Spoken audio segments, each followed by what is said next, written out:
Welcome to the high-level podcast series run by UNESCO Inclusive Policy Lab. We're very glad to have you all here listening to this very important conversation.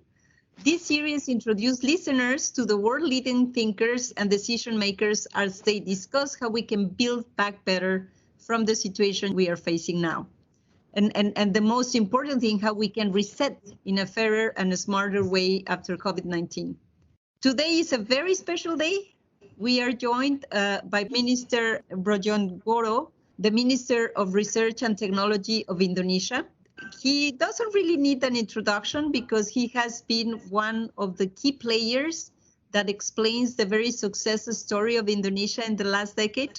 Having been the Minister of Finance, having been the Minister of Planning, Development Planning, and now we have him as Minister of Research and Technology. Minister Brodjonegoro, welcome. Yeah. It's a great pleasure to have you here. And there's no better guest to connect with us, the dot of the post-COVID recovery, the place of knowledge in it, and the ways to make it inclusive. Thank you, Gabriela. This is Gabriela Ramos, UNESCO's Assistant Director General for Social and Human Science, and I will be your host today. Let us first discuss how we could make this recovery both smart and inclusive. The moment might be now to make a big stride towards the knowledge economy. It's true that the digital technologies don't need to be excluding. We know that the digital and the artificial intelligence and all these impressive technologies have helped us wave the pandemic in many ways. On the health side, by creating the vaccine, on the economic side, by you and I connecting, you in the afternoon, I'm in the morning in Paris, and it has really provided a lot of services that have helped us a lot. But the fact is that they have also opened a lot of angles of inequalities. Not all the people are connected. Not all the people know what's behind an artificial intelligence. Not all the firms are really dealing with these issues, and therefore my question to you, Minister, because you're dealing with it in Indonesia, how can we ensure that really the building up of this knowledge economy is inclusive? What are the plans not only to take advantage of these technologies and be at the forefront of the global technological transformation, but also to ensure that those groups that are more vulnerable and that are left behind can also be included in this transformation? Yeah, in the era of digital technology, I believe the key issue would be digital connectivity. And this connectivity issue will be even more relevant for countries like Indonesia. I think different with France, for example. Yeah, France is not a small country, but France, fortunately, is a continental country. So you can make a connection directly to any so-called remote village in France much more easily than when you are trying to connect to the so-called remote areas in Indonesia. Because again, Indonesia is the largest archipelagic country. And when we talking about connection, then it's not just, a simple connection, but it has to have a lot of effort. So that's why when you are trying to, promote digital technology and also at the end, knowledge economy into equality, first thing first is to build the infrastructure, making sure the basic infrastructure is there and well connected to the last mile. Last mile here, not only to all villages, but also to the household. And in Indonesia, 2019, we already completed the backbone of our telecommunication infrastructure. We call it Palaparing, that basically connects all areas in Indonesia. But it's still the backbone. So the next step is to make sure that we have the intermediate mile and the last mile. And from this year, 2021, the government already declared that the telecommunication or ICT infrastructure will be considered the basic infrastructure. Previously, we tend to, think that the telecommunication infrastructure, the cable, and also for the ICT is kind of luxurious infrastructure because only people dealing with internet will need that kind of connectivity. But now everybody needs internet. And especially during the pandemic, all students need to do their online classes, of course, by the help of the broadband. So that's why from this year, we have the new category of the basic infrastructure, which includes the ICT. So it means government will spend more budget in order to try to connect to the last mile, both to the villages and to the household. And for your information, Indonesia has around 74,000 villages, 12,000 out of them not yet connected by the so-called the internet connection. It means, the students in that area will have difficulty when they have to follow the study by the online. So I think the completion of the infrastructure of the ICT infrastructure to the last mile will be the critical element when you are trying to disseminate the knowledge economy all over the country. Of course, after that, we are talking about the content, we are talking about the quality of the connection. But first, we need to make sure that everyone, every household is well connected in the country. You are touching upon the most important issue, connectivity, but then of course we then have the digital skills, and then we have the gender, and then we have the schools, and then we have diversity. In UNESCO, we're very proud, Minister, because we're working on a recommendation on ethics of artificial intelligence, which has to do with this, with inclusivity and with really ensuring that it benefits all. But let me take you to some other places, because you are, of course, the Minister of Research. And we have witnessed the power of science to take us out of the most gloomy phases of this COVID pandemic, a pandemic that started as a health crisis and then went into the economics and now is a social crisis. But we know that science had provided some of the answers. But science at the same time is being neglected in some places. And so how do we ensure, Minister, that the knowledge systems, including, of course, the digital transformation, provide solid answers to policymakers? We are worried that there's an emerging group of leaders and policymakers that are not listening to science. What would you say about that? Yeah, I would say that, of course, we know about the term seeing is believing. So when you are talking about the policymaker, of course, they will believe in science if they think the science can provide the answer to their question. And of course, their question or their request is how a human being can deal with COVID-19. So that's why when, the pandemic officially was in Indonesia, March last year, our ministry right away gathered a team. We formed a team comprising of not only researchers, but also we all involve the government agencies as well as private sector and state-owned enterprise. The idea is to do research or basically reverse engineering in relatively short period of time in order to come out with any products that will help dealing with COVID-19.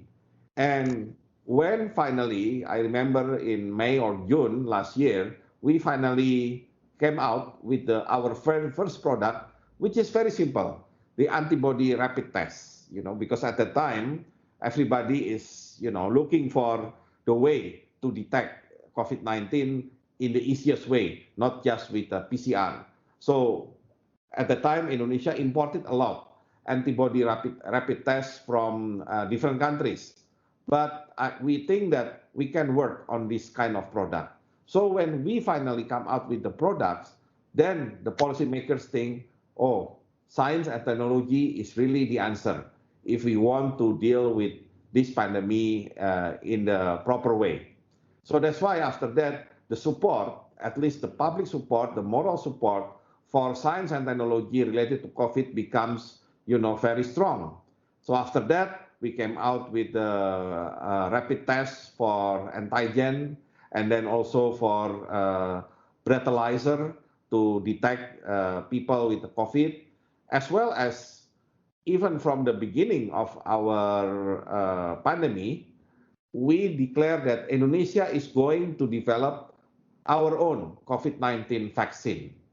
For your information, we never so-called develop vaccine from the scratch up to the vaccination.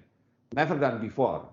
But we realized during this COVID-19, when everybody's racing to make the vaccine, at the same time, everybody's trying to, block, they're trying to secure their vaccine. As a result, as you are witnessing today, there are shortage of vaccine everywhere in the world. So that's an alarming trend for Indonesia, meaning that Indonesia really needs to have our own capability in developing vaccine.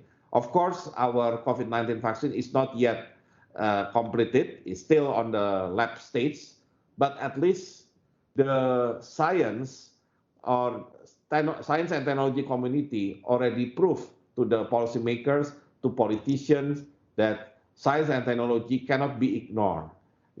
If you ignore science and technology, you will depend a lot on importing any products. And when you import something during the pandemic, when the global demand is very high, you know the consequences. The price will be high and the supply will be limited.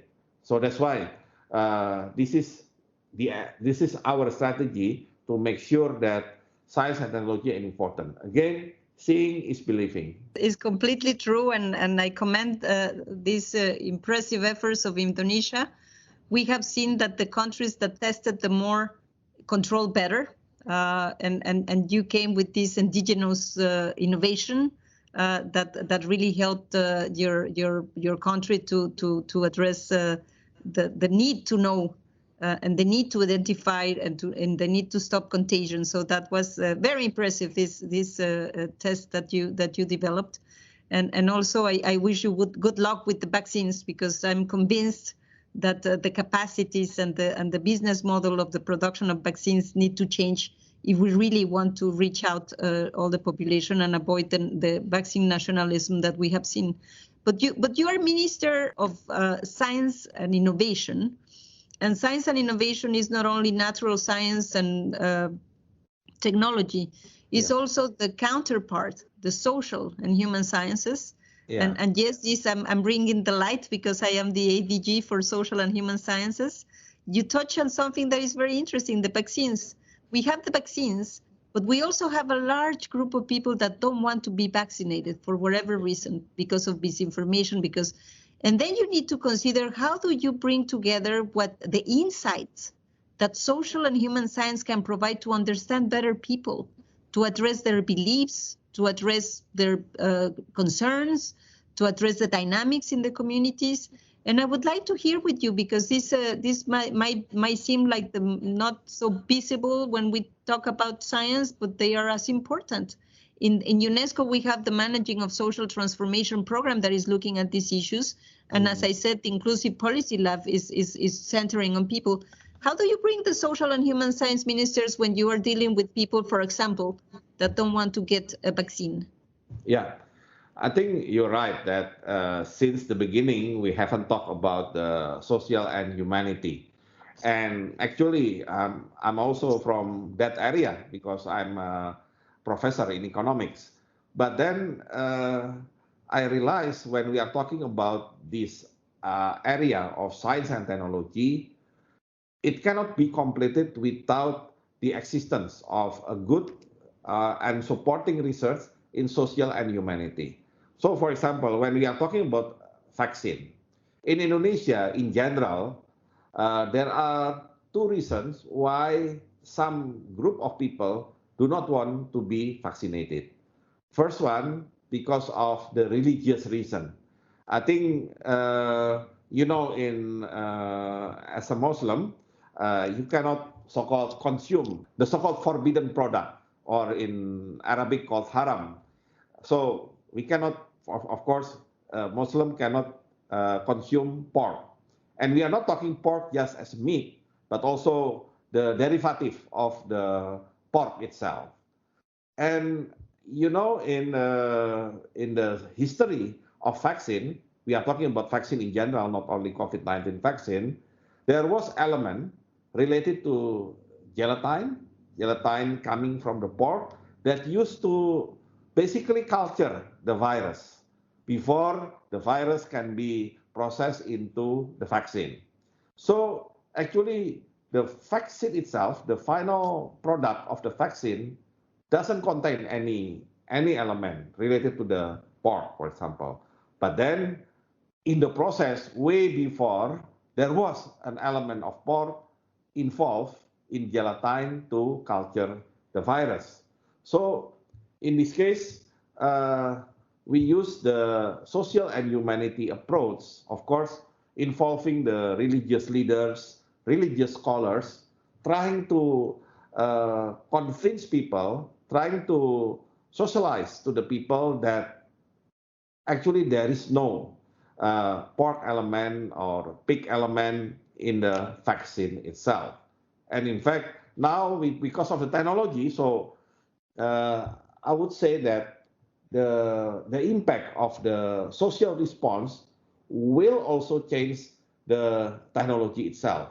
So I already know that there are now some kind of substitute for gelatin. Doesn't have to come only from the pork, but can only also come from the cow, can also come from other elements. So this is the area in which social and humanity will be very important. We understand why they are objected, they are, they have objection against vaccination, and we are trying to provide the answer. And when we try to answer their concern, of course, you cannot use kind of scientific language too much. You have to use simple language, but they can get the sense of their message. The second group, usually the people who think that the vaccination can create some kind of side effect. And the side effect could be autism or other type of side effects.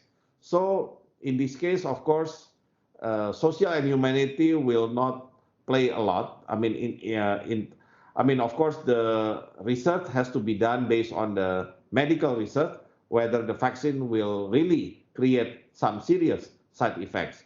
But with the way of campaigning that the vaccine is safe and the vaccine already passed some clinical trial in which they already proven not to create the side effect, then the social humanity can have the impact by, how to convince people that the idea that side effect can be created by the vaccine is not true. So I think that's the area in which social and humanity can play important role in making sure people get vaccination. And one more thing, of course, this pandemic vaccination is different with other immunization program. You get the vaccine not simply because of your personal interests or your personal needs, but you get the vaccine because of the community needs. The herd immunity. So the way we convince people that herd immunity is the interest or the needs of everybody. So it means you get vaccinated because you want to help others, not only to help yourself. And I think using the different type of social and humanity approach, I think vaccination will be more widely accepted, especially during this pandemic era. You really need to bring all the science together, one after the other in the different angles that we need to advance. And I'm convinced that, as you say, you need to talk to people, you need to create trust, and social and human science provide with this understanding of how trust is fostered. Let me now turn into your own mandate, Minister. You are the research and innovation, and yes, we need to deal with the pandemic, but the pandemic, we hope, will be over. There will come some other challenges, but the great efforts that countries have made to face the pandemic, including in the financial and the fiscal side, might mean that we will have limited resources to invest exactly on science and innovation. And therefore, how do we deal with that, Minister? How do we make investment and scientific research from all the angles, from the natural science, but also the social and human science, to keep on building the solutions that we need for the world? How do you secure these investments? And then, Minister, what do we do about the looming next crisis on the climate transformation? So 2 questions: how to invest and how to make it meaningful to the challenges we're facing. Over to you, Minister. Yeah, I think first, when we are dealing with the pandemic, we are not stopping our main activities related to research and innovation. In fact, we have the so-called National Research and Innovation Priorities for 5 years, 2020-2024. In that strategy, what we are trying to do is, of course, we start from very small resources. Indonesia is relatively small when we are talking about the R&D investment or R&D spending. According to the latest data, our investment or spending on R&D in total only 0.3% of our GDP, while our GDP may be now more than maybe 1.1 or 1.2 trillion US dollar. But of course, this 0.3%, sorry, is very small. Much smaller, for example, compared to our neighbors, and especially to the countries with the highest spending on R&D, which is South Korea, around 4.3% of their GDP. So from 0.3% of GDP, 80% of them contributed by the government. So it means research and innovation in Indonesia today very much depends on government budget. And of course, it's not healthy, because when you depend on government budget, you will be, you will be vulnerable to any potential budget cut. For example, during the pandemic, of course, everything other than direct activities related to pandemic has to experience budget cut, and we are not an exception. So in this case, we cannot rely too much on government budget. Our strategy is trying to involve now more private sector, including, of course, state-owned enterprise. The idea is Indonesia, starting late last year, already had the new fiscal incentive for research and innovation. That's called the super tax deduction, meaning that any companies, any private sector that invests in R&D can get the tax deduction up to 300%, 3 times. So for example, if they invest $1 million for R&D in their products, then at the end of the fiscal year, they can get the deduction around 3 million US dollar. The idea is trying to inject more private sector money or investment into R&D activities. Of course, it will help R&D activities in Indonesia, because usually when private companies trying to do R&D, they will cooperate with universities, they will cooperate with research institute. So at least the ecosystem for research innovation will start to be more dynamic. And of course, why we trying to get more support from private sector, we follow other countries that already successful in their innovation. So in the case of South Korea, for example, 70% out of their total investment in R&D coming from private sector, only 30% from the government. So Indonesia needs to move into the direction of the proportion between private sector and government. So this is our strategy, aside from making sure that every cents or every rupiah will be worth it when we do the research. And how can we make it worth it? By having priorities. So we are not just doing research based on any researcher's interest or their hobby or their special focus. We have our own focus.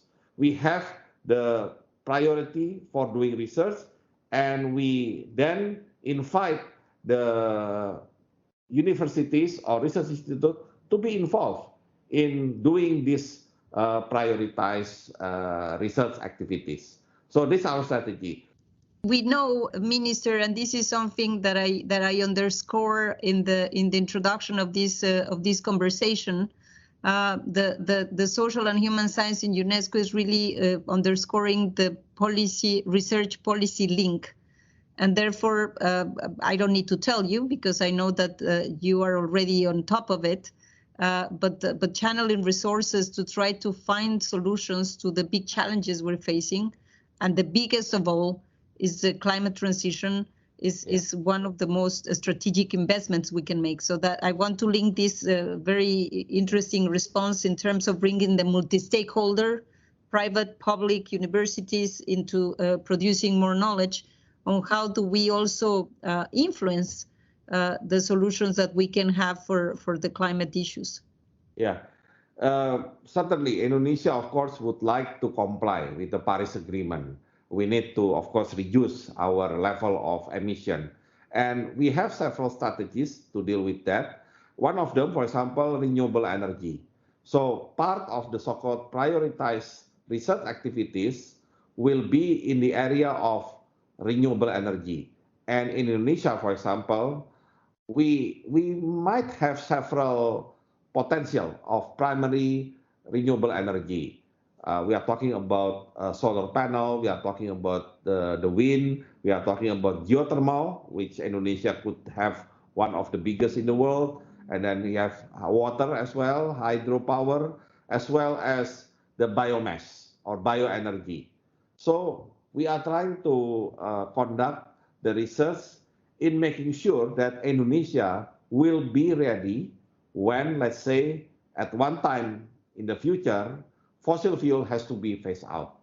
And of course, now we still depend so much on coal and oil and gas. So we need to prepare to make sure that we have a good substitute, the renewable substitute for this fossil fuel. And of course, our research is intended to make sure that we will be ready when the transformation or transition has to happen. And of course, it's not just about the renewable energy, but one of the topic in our national research priority is circular economy.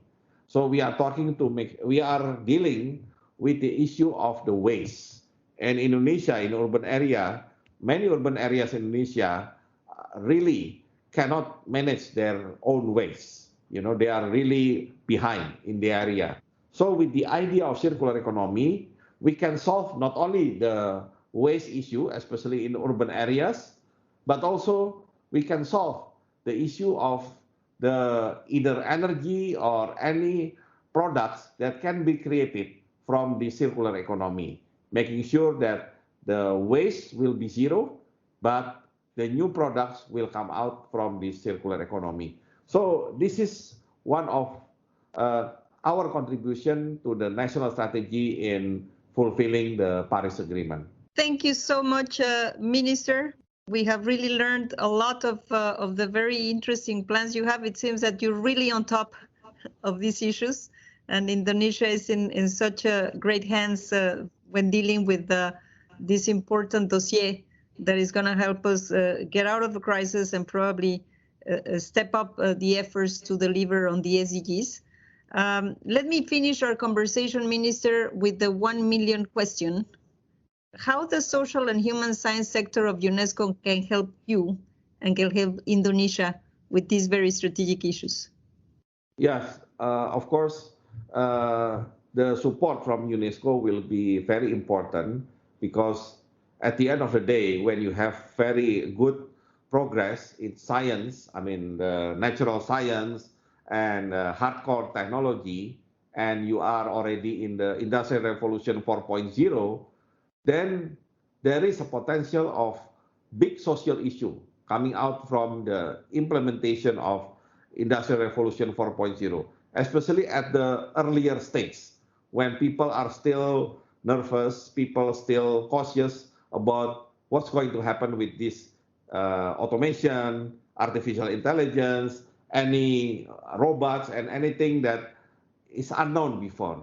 So I believe the Social and Humanity Department or Division of UNESCO can help countries like Indonesia that's still at the very early stage of Industrial Revolution 4.0, how the society can adapt with the future.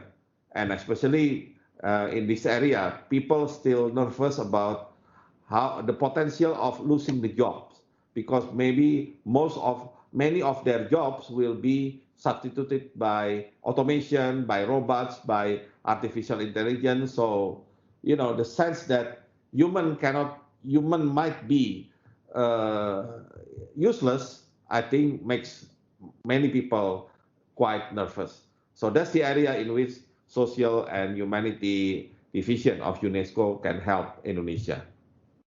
And we will be there for you, Minister. Count on us. The world is looking at Indonesia. Indonesia, even in the context of the pandemic, is providing very good insights. What happens in Indonesia matters, not only because of the size, 270 million people is not a small deal, but also but the very important reforms and policies that you are undertaking and that you have shared with our public. I really want to thank you, Minister. We have reached the end of this podcast. We were with Minister Brodjonegoro, the Minister of Research and Innovation of Indonesia, and we have learned a lot of how to deal with these very complex issues. Minister, last word from you, but I just want to thank you for taking the time and for sharing with us these very important issues. Thank you, Gabriela, for this opportunity, and also looking forward for closer cooperation between UNESCO and our ministry. Thank you, friends, for joining us. You have been in the podcast of the Inclusive Policy Lab of the Social and Human Science Sector at UNESCO. Thank you so much.